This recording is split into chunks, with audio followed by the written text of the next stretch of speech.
One of the secrets to healthy eating is to cook more at home. It takes a little bit more time, but you have so much more control over your ingredients and your portions. Today our guest is Nancy Mitchell with the Pottstown Health and Wellness Foundation. Nancy, thanks for joining us. Thank you. We're going to do the 10 Commandments of Healthy Cooking today to give folks an idea of sort of 10 simple steps that will help them as they're endeavoring to cook more at home, since we're saying that this is a good thing to do and it'll make a difference. You do cook a lot at home yourself. I do. I have in the past, especially with 3 growing sons. And so we've tried over the years to eat healthy. It's been a journey process. And you said you've been working on this for 30-some years now? Yeah, 30-some odd years, you know, and you start out with a little bit and then you just keep learning and learning. So these are some of the things I've learned over the years. Terrific. So. And I think a lot of people, when they think about cooking initially, they think, oh my gosh, it's so labor intensive, it's going to take so much time. But one of the benefits is that you cook once and you get food for a few days. Well, that's true. Yeah, you could do that with, like, if you're making a chicken, you could do that and have chicken salad later, or chicken wraps or tacos or whatever. So you learn how to get multiple lunches, meals. That's terrific. Leftovers are great. Absolutely. Let's jump in. The first commandment, and incidentally we have these on our website so that everybody can refer back to these, but our first commandment is for baking, because especially people who have small children at home, one of the things that they like to do with their kids is bake. You can substitute some whole grain flour for white flour. And in fact, we have here some examples. Of course, everybody knows what plain white flour looks like. Right. Whole grain flour, it's a little bit darker. But tell us a little bit about that. The reason I think that I use whole grain, and actually when I first started, I didn't use all whole grain. I divided it a little bit at half and half so that your family can get adjusted to that concept. It's a little bit heavier when you're baking with it, but I started out with unbleached, and because what has happened when you take the white flour, that they've done is just totally taken all of the nutrients out of them. When you have the whole wheat flour, you still have the germ that's left in it. You've got the B vitamins, you've got the magnesium, selenium, all the good stuff. Fiber. I mean, you've got a lot of good things in it, so you end up having a nutritious piece of whatever you're baking. So that's great. I mean, I can make a cookie and have it be healthy for you. So that's good.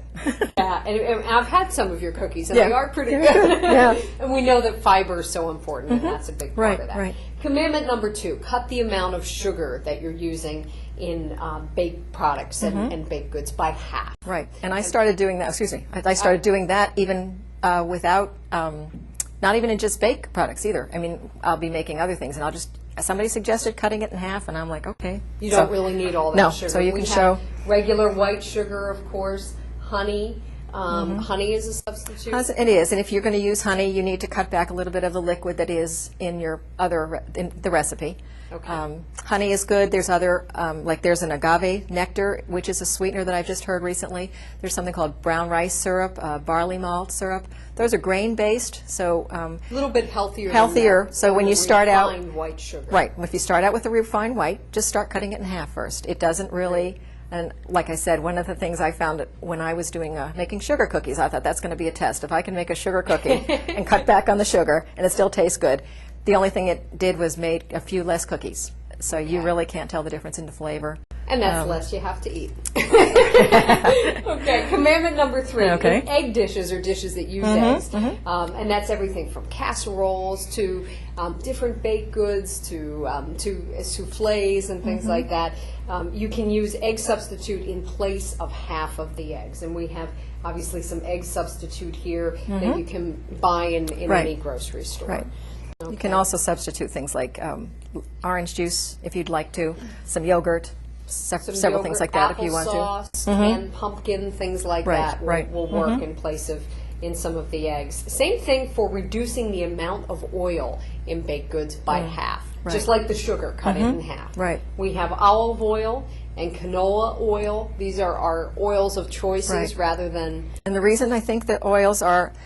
I choose those. I think you should look for something called cold pressed or expeller pressed. We may have talked about that on the show before, but when your oil is heated high is when they get the trans fats in them, and that's what causes the free radicals and the cancer in our lives and things like that. So looking for cold pressed or expeller pressed oils and then still cut them back in half because you're still dealing with oils. And also applesauce, Right. orange juice, baby food prunes. I've heard right. folks use. I've in fact even used those in some And recipes. I've never had to even add any of that extra stuff. It's funny, when I started cutting back the oil, I thought this is really gonna, and it didn't.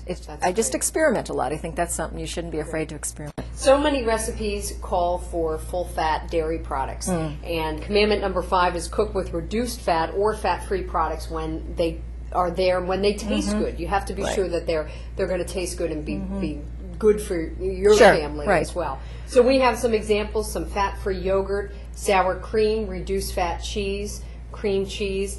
And these don't make a big difference. You often don't You miss can't them. tell the difference, you Can't know. And tell. I can even if I'm not cooking, I will substitute. Like if you're going to make a mayonnaise dish or something, you can actually put yogurt in instead of the mayonnaise, or at least half of it, so you can't tell, or half the sour cream with a dip into, using it with yogurt. I use yogurt a lot. I used to make it from scratch, but I Right. don't anymore. But anyway, I was going to say just the other idea is when you've got the non-fat products, if you're going to be buying other things besides dairy, just to make sure you check the sugar content, because sometimes you're getting more sugar than you should be, so you kind of have to watch that. All right. Same thing, salad dressing as well. Okay, Right. commandment 6, cut down the amount of salt. Obviously, everybody knows what salt is, and a great tip, Add herbs.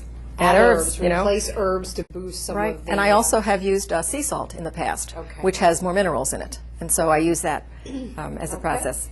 Commandment 7, substitute brown for white. Everything from barley to These are rice, brown rice, yes. brown rice to pasta, Egg noodles. to bread. We definitely want to get the whole grains in, more fiber, more whole grains. I think the That's idea very of important. substituting the brown for everything that you can, the brown Right. wheat flour, the brown rice, the brown noodles, you're healthy. I've been doing that for years with my kids, and they're all healthy. Commandment 8, reduce or eliminate the amount of processed foods you use. Yeah. Watch out for preservatives. We have just a minute left here, so we want to Okay. kind of breeze through some of this, but some of the processed foods that we have. Right.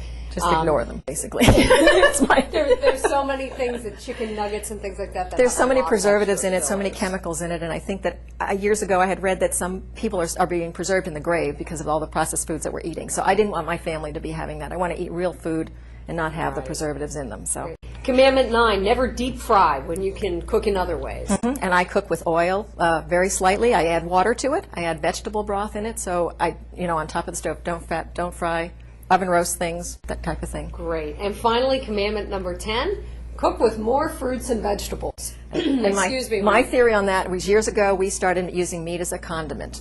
If you're instead of having it be the center of your meal, have it be the side dish, and then after the Great. side dish, make it just little pieces on top of things. All right. So, Thanks so much, Nancy. We appreciate welcome. it. And for more information, we'd like to remind people to visit our website.